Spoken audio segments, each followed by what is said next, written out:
Pernahkah kamu bertanya-tanya apa yang membuat seseorang tetap semangat bekerja meski tantangan datang bertubi-tubi? Nah, jawabannya ada pada satu kata, yaitu motivasi.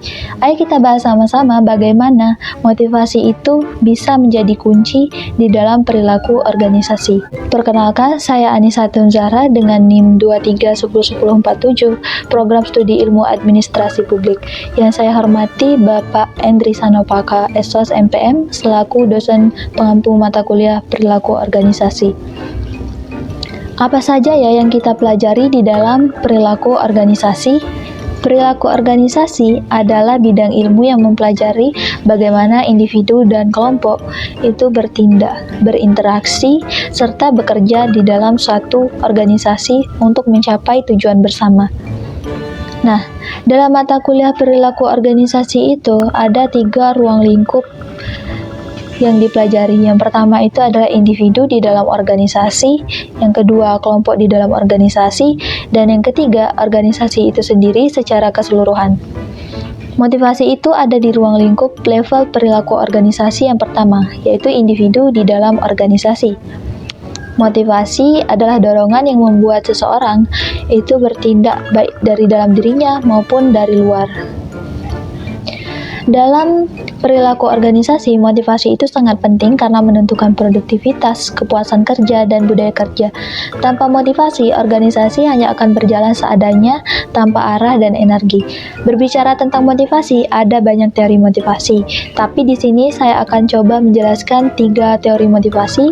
Yang pertama itu ada Maslow Hierarchy of Needs, yaitu teori kebutuhan Maslow.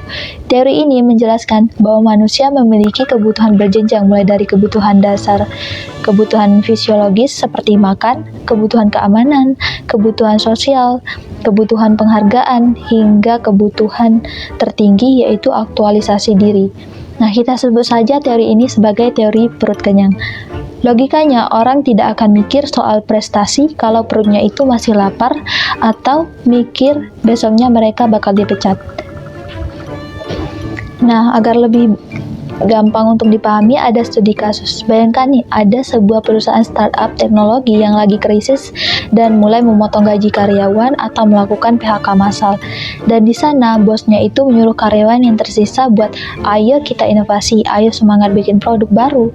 Nah, hasilnya karyawan itu tidak akan nyambung. Mereka justru sibuk cari lowongan karena kebutuhan dasar mereka seperti gaji buat makan dan rasa aman itu sedang terancam.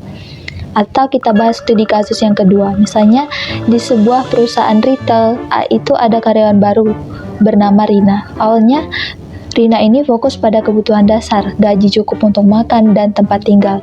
Nah, setelah itu ia mulai mencari rasa aman dengan kontrak kerja tetap. Ketika kebutuhan dasar dan keamanan terpenuhi, Rina ini ingin diterima di dalam tim, merasa dihargai dan punya teman kerja. Selanjutnya, ia akan mengejar prestasi. Pada akhirnya, Rina ingin aktualisasi diri, mengembangkan ide kampanye pemasaran kreatif yang membuatnya merasa berkontribusi penuh.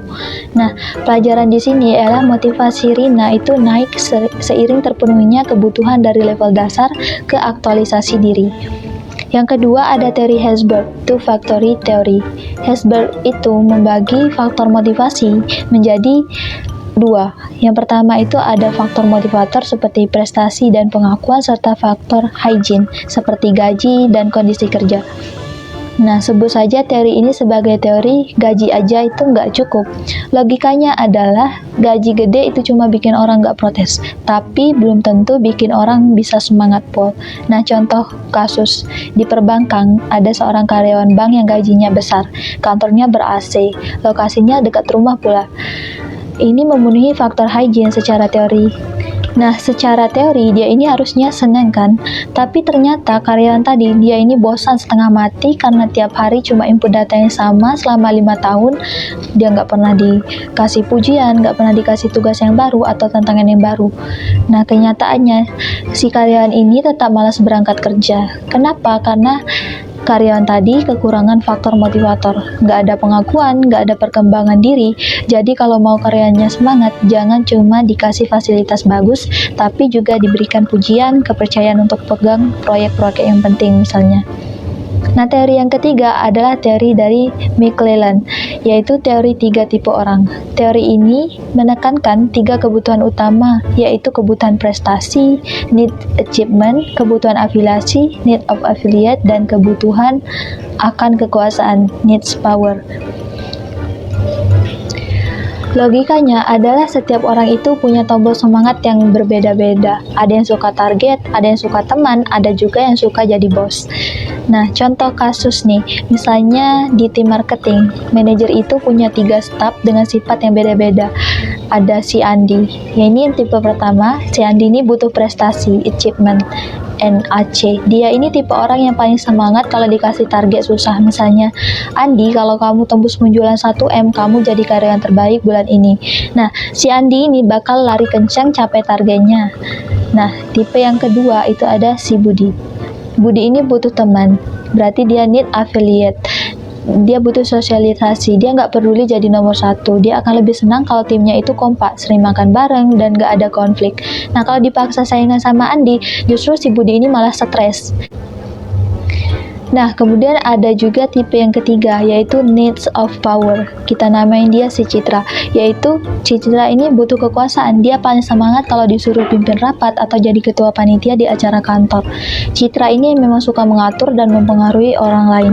Pelajarannya, bos yang pintar itu nggak akan mungkin kasih tugas yang sama ke mereka.